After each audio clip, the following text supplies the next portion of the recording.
Rectification of Errors, and starting with the practical questions. It's an easy chapter if you have understood the basics of it. So let's start.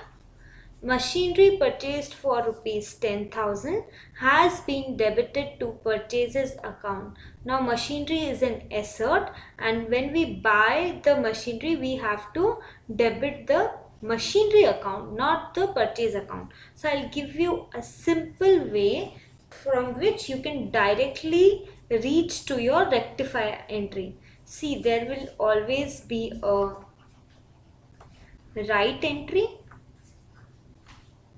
then there will be a wrong entry, then you have to reverse the wrong entry to nullify the effect of your wrong entry, and then there will be a rectified entry.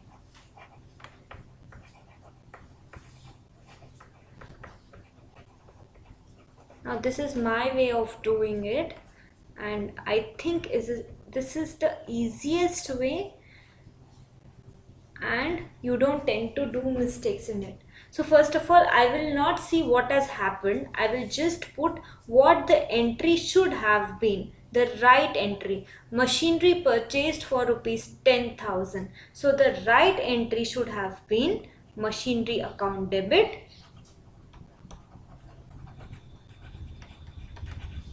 to cash. Now think what they have done. Machinery purchased for rupees 10,000 has been debited to purchase account. What they have done is purchase account debit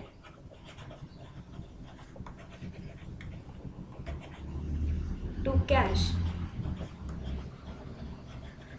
Now the third step, reverse the wrong entry to nullify the effect. So the cash is credited, I'll debit here, cash account debit, and purchase is debited, I will credit it here to purchase account.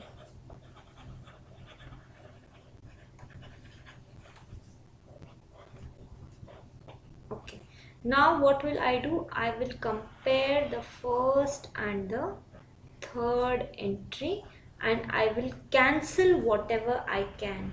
See, I have cash here in credit and I have cash here in debit. Cancel these two. So what is the entry remaining? The entry remaining is machinery account debit to purchase. That will be your rectified entry.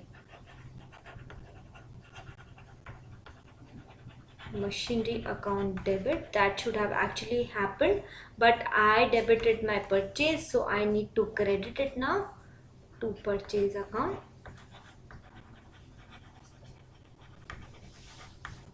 And the amount is 10,000. Isn't it a very easy and understanding way of doing this chapter? If you like my way of teaching, kindly refer this material to your friends